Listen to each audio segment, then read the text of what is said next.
السلام علیکم۔ بسم اللہ الرحمن الرحیم۔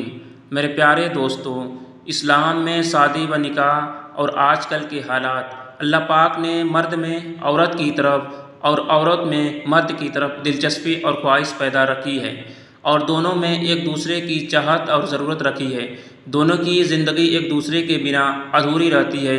اس چاہت کو نفسانی خواہش کہا جاتا ہے، جسے پورا کرنا انسانی فطرت کا تقاضا ہے۔ یہ خواہش پوری نہ ہو تو انسان کی زندگی ادھوری سی لگتی ہے۔ اس کے بنا انسان خوش تو رہتا ہے، مگر اندر ہی اندر ایک مایوسی سی محسوس کرتا ہے۔ اس خواہش کو پورا کرنے کے لیے انسان کو جانوروں کی طرح بالکل آزاد نہیں چھوڑا گیا ہے۔ انسان چونکہ اللہ کی مخلوق میں سب سے اشرف، عزت دار اور قابل احترام مخلوق ہے، اسی لیے اللہ پاک نے انسان کو اس کی یہ ضرورتوں کو پورا کرنے کے لیے ایک باعزت راستہ بتایا ہے، جو تقریباً سبھی دھرموں میں آج عام ہے۔ اسے انسان کی ضرورت سمجھتے ہوئے احترام کی نظروں سے دیکھا جا سکتا ہے۔ اسلام میں اس ملاپ کے لیے جو رہنمائی کی ہے، اسے نکاح کہا جاتا ہے۔ نکاح کا مقصد یہ ہے کہ شریعت کے دائرے میں رہ کر اس بندھن میں بندھ جانے کے بعد میاں بیوی اپنی خواہش پوری کریں جو وہ ایک دوسرے سے چاہتے ہیں۔ نکاح سے پہلے جو ایک دوسرے کے لیے حرام تھے، نکاح سے اب حلال ہو گئے۔ انہیں ایک دوسرے کے ساتھ رہنے کا دینی و قومی حق حاصل ہو گیا ہے۔ ان دونوں پر ایک دوسرے کی خدمت وغیرہ ضرورتیں پوری کرنے کی ذمہ داری آ گئی ہے۔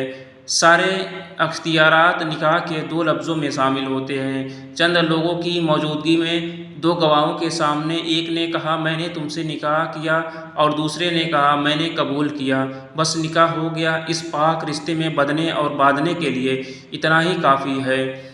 اللہ کے رسول حضرت محمد مصطفیٰ صلی اللہ علیہ وسلم نے اسی سادگی کے ساتھ مسجد نبوی میں نہ جانے کتنے صحابہ کو نکاح کے مبارک رشتے میں جوڑا۔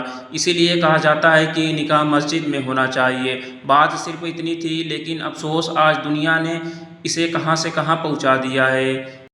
اب تو سالوں پہلے سے اس کی تیاری ہونے لگتی ہے۔ دونوں طرف سے خوب خرچے کرا کر انہیں تباہ کرنے کی اسکیمیں بنائی جاتی ہے۔ اب تو حال یہ ہے کہ گھر میں لڑکی پیدا ہوئی اور پتہ ہے کہ اس کا نکاح 18 سے 20 سال بعد ہوگا، لیکن پیدا ہوتے ہی گھر والے اسے ایک بوجھ سمجھنے لگ جاتے ہیں۔ اس کے لیے فکر مند ہو جاتے ہیں۔ بینکوں میں اس کے نام سے بچت کھاتہ کھول دیے جاتے ہیں۔ اس بچی کا بیمہ بھی کرا دیتے ہیں۔ اس کے نام سے طرح طرح کی بچت اسکیموں کو تلاشنے میں لگ جاتے ہیں تاکہ اس کی شادی دھوم دھام سے ہو سکے۔ یہ سب کیوں ہوا؟ حقیقت تو یہ ہے کہ انسان نے اپنی قبر خود ہی کھود لی ہے۔ اللہ کی بخشش نعمتوں لذتوں کو خود ہی اپنے لیے مصیبت و عذاب بنا ڈالا ہے۔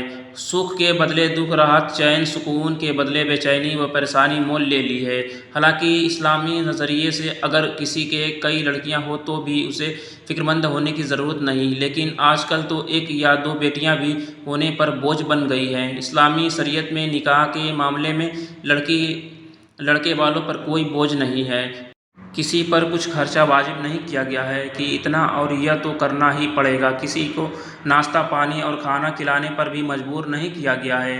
ہاں، ولیمے کی دعوت کو سنت قرار دیا گیا ہے، لیکن افسوس آج ہماری قوم نے اسلامی قدروں و رواجوں کو ایک طرف رکھ دیا ہے اور مانگنے اور کھانے پر اتر آئے ہیں۔ رشتہ طے ہوا کہ لڑکے والوں نے لڑکی والوں سے کہا کہ ہم بارات لے کر آئیں گے، براتیوں کو یہ وہ کھلانا ہوگا، ہمیں یہ وہ سامان دینا ہوگا۔ ایسے لوگ اللہ کی نظر میں سخت گنہگار ہیں، جس کا انجام انہیں آخرت میں بھگتنا ہوگا۔